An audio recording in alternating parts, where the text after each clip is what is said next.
Hello and welcome to Precon Decon, the video series where I deconstruct the pre-constructed decks of Magic the Gathering's history. This video we're going to look at the last of the Weatherlight MTGO decks, and that's the end of the Mirage block MTGO decks. So yeah, let's just dive in, start looking at it. So it's Gatecrasher, which is green and red. So let's take a look at the deck list. So we've got 24 creatures, 8 sorceries, 2 instants, 2 enchantments, 2 artifacts, and 22 land. We've got a mana curve off to the side there. I'm immediately yeah, very apprehensive about it only having 22 land, just because that mana curve is more like a mana brick. So only having 22 land, I don't think is wonderful, even with like 3 rampant crows we've got in there. So I mean, we'll look through the deck, we'll see if it works out. But I think that's going to be like a real mark against it only having 22 land, and I think there's definitely some cards in here that could have been cut just to add in some extra land to make things a bit easier. Anyway, we'll get into it and look at it. So, we'll look at the 2 rares of the deck first, just because I don't really like either of them, honestly. So the first one is Aberoth. So 4 and double green for a 9/9, which you think is like, oh, it's amazing, only 6 mana for a 9/9. Like, for the time, that was really good. But it has, well, firstly, it doesn't have any ability, it doesn't have trample or anything. And then it has this horrible drawback of cumulative upkeep. You have to put a -1/-1 counter on it. So from what I remember, I don't think there's any ways in the deck of giving it haste. So the first time you swing this, it's an 8/8, again with no trample or anything. So it can just be kind of like chump blocked. And then after that, then it's a 6/6, then it's a 3/3, and then it dies. So not wonderful, I don't think. I say it really needed something like trample, I think, to really make it actually worthwhile, because otherwise it's just a big fatty that can be chump blocked kind of endlessly. And I don't really think in the deck there's any way of giving it like trample or haste or anything like that to make it kind of work a bit better. So not really impressed by this one. And then the other rare is Mirax of Keld, this Bane looking guy. So 4 and double red for an XX, has power toughness each equal to the total number of untapped artifacts, creatures, and lands you control. So immediately you can't cast this to an empty board, because you'll tap your 6 land and cast him, and then he'll immediately die because you don't have any untapped artifacts, creatures, or lands. So this guy, I guess, is meant to be like a reference to the old like Keldon Warlord, but Keldon Warlord just counted creatures. It didn't care if they were tapped or untapped or not. So I'm just not, I don't love this guy either, because again, he can just be super big, but again doesn't have any other abilities, like trample or first strike or anything like that. So what I immediately hate is this: if you just attack with, just attacking with him immediately makes him weaker, because then you control an extra tapped creature, which is himself. And then, if you're attacking with multiple creatures, it then also makes him weaker, because then all your other stuff is tapped. So really you just want to attack with him by yourself, but you're playing kind of red-green aggro, so you want to be, I guess, attacking with more creatures. Yeah, I'm just not like super keen on him. I guess like you would just, I don't know, like attack with him and then main phase 2 you'd cast stuff, but then if he's got damage marked to him, then you're making him weaker, which I'm just not like super keen on him. I think it just requires too much playing around to actually be okay. Yeah, not really overwhelmed by either of these rare creatures in this deck, honestly. And then we've got Llanowar Behemoth, 3 and double green for a 4/4. You can tap a creature you control to give it +1/+1 turn, so immediately anti-synergy with Miraculous of Keld. But if anything, I would say this is what Miraculous of Keld should have been, like tapping something to make him stronger. It's kind of like bad Exalted, I suppose. But yeah, it's okay. I think I like it more than Miraculous of Keld, which is the really depressing thing. And then we've got 2 Stampeding Wildebeest. So 2 and double green for a 5/4 trample. During your upkeep, you have to return a green creature you control to owner's hand. So I guess you could return Aberoth back to hand and like just keep recasting it so it doesn't die to its cumulative upkeep cost. That's always a potential. And I guess like a minor theme in this deck, as you'll see by the other 2 creatures, is like, I guess, ETB effects. So like you could keep returning stuff, replaying it, that has like ETB effects. But like if that is going to be the theme that, it only works on green creatures anyway. I was going to say you could build a deck around like Necrotile and Man of War and do that, but it only works on green creatures. So not really sure, this, I mean, like, it's just like 4 mana for a 5/4 trample, I suppose, and you've got like some cheap creatures in here that you could just keep returning to keep it around, so it can just keep swinging. I guess it's all right. It has potential, but I don't know if the other cards in here are sort of like going too well with it. We've got 3 Arctic Wolves, so 3 in double green for a 4/5. When it comes into play, you draw a card, which is fine. But then it has cumulative upkeep, and I just can't see, I can't see any reason why it needs to have cumulative upkeep.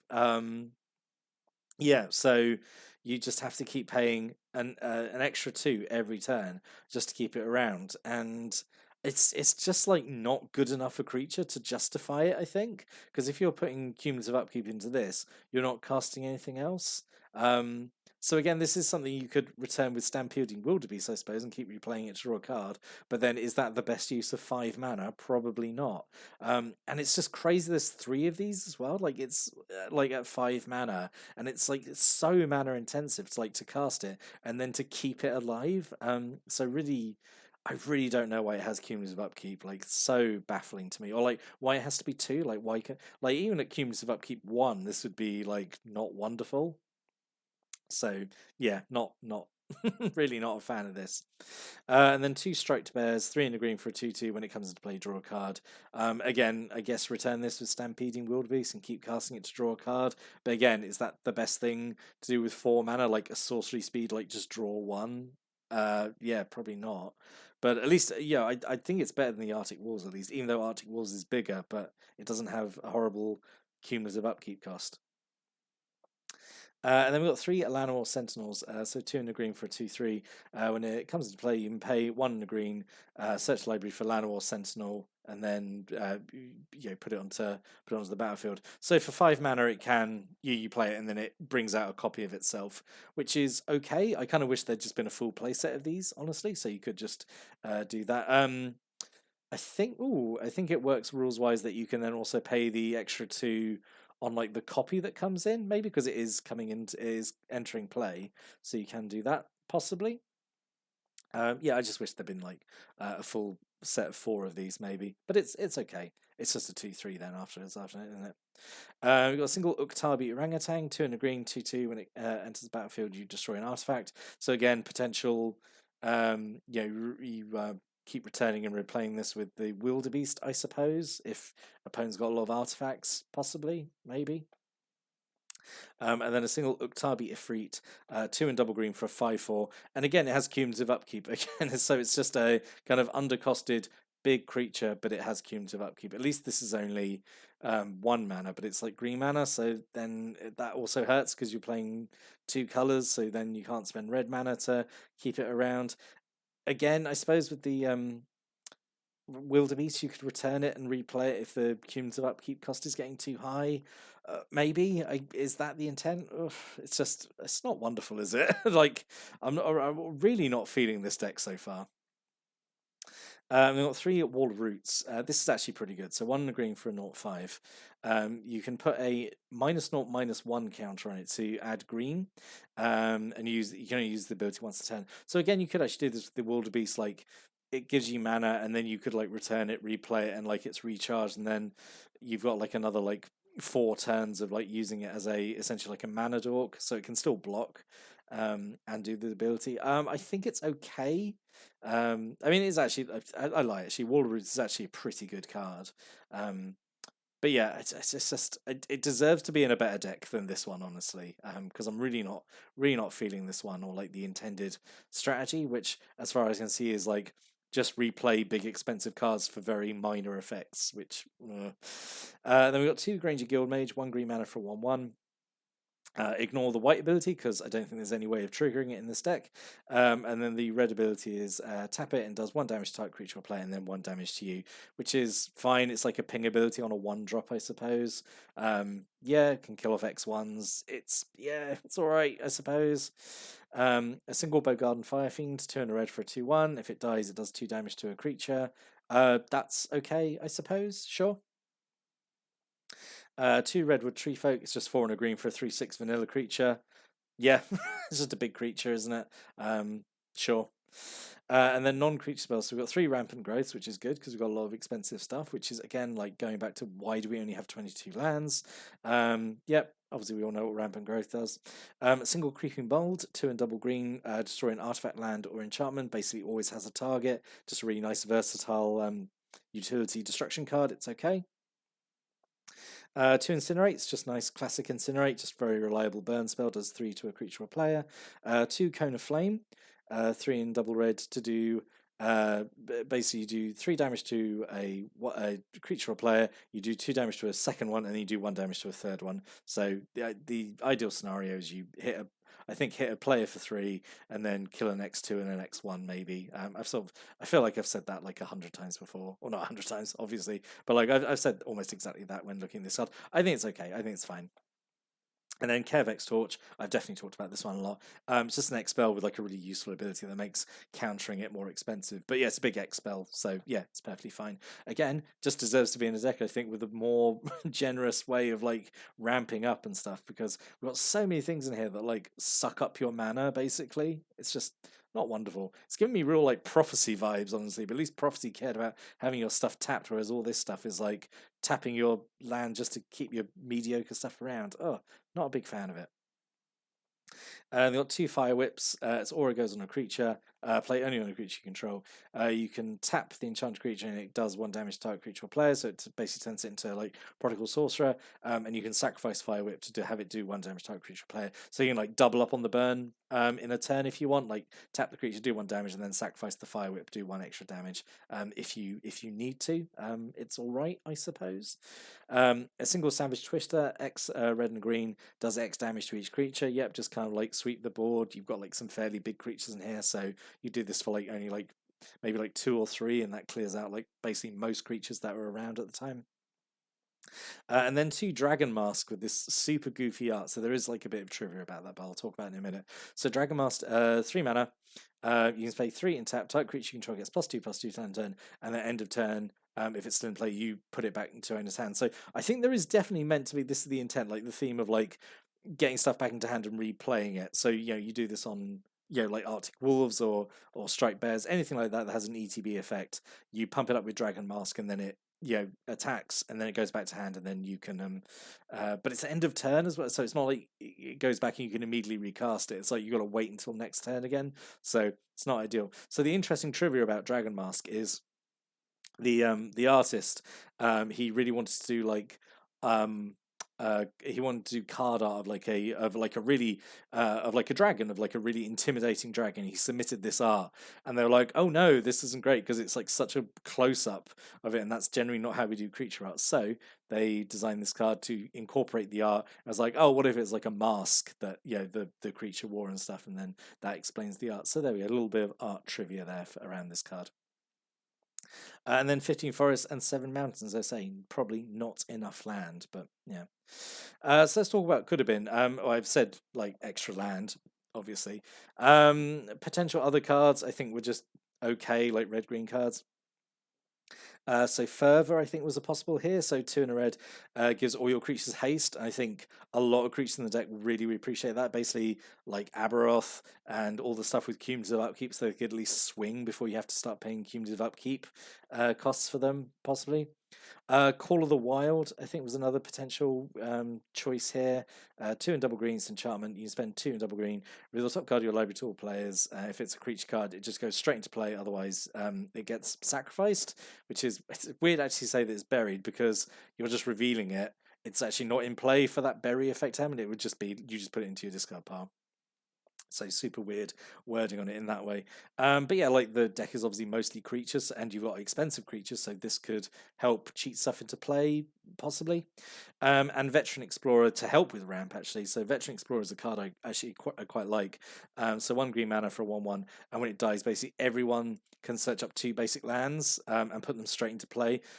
So it is symmetrical effect, but obviously you're weighted towards getting more benefit out of those lands first, especially if like it dies during your opponent's turn. It makes like it's a really good chump blocker, and they come in untapped as well, which is crazy. Like really huge bit of ramp from like your 1-drop creature. So it is balanced obviously by its symmetrical.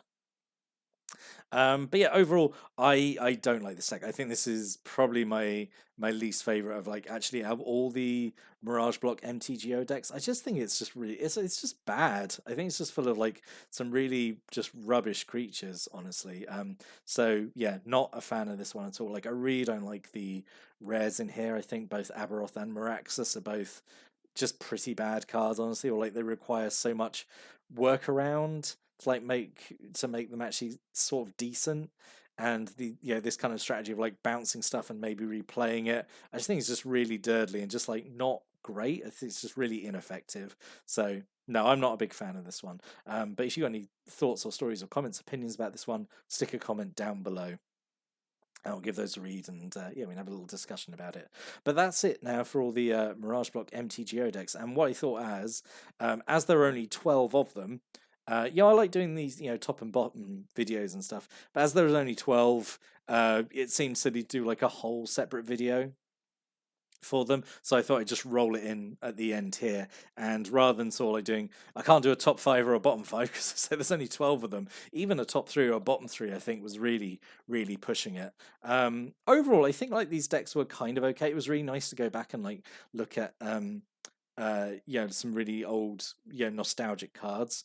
What I actually found really disappointing was actually all the Weatherlight decks. It was really disappointing that we didn't get more variety in them and stuff. And what I mean by that is, so in Weatherlight we had a mono red deck, and we'd already had a mono red deck in Visions. We had a red green deck, and we'd already had a red green deck in Visions, and we had a mono black deck, and we already had a mono black deck in Mirage. And just I think Weatherlight would have been more interesting if we just had different color combinations, like maybe I don't know, like a white green deck or something, maybe like it's like green blue or something, just just something to make it stand out a little bit. Out of all of them, I'd say like the extra black deck, the Dead and Alive, was actually, that was okay because it felt so different to Night Terrors. Like it had a very different kind of strategy.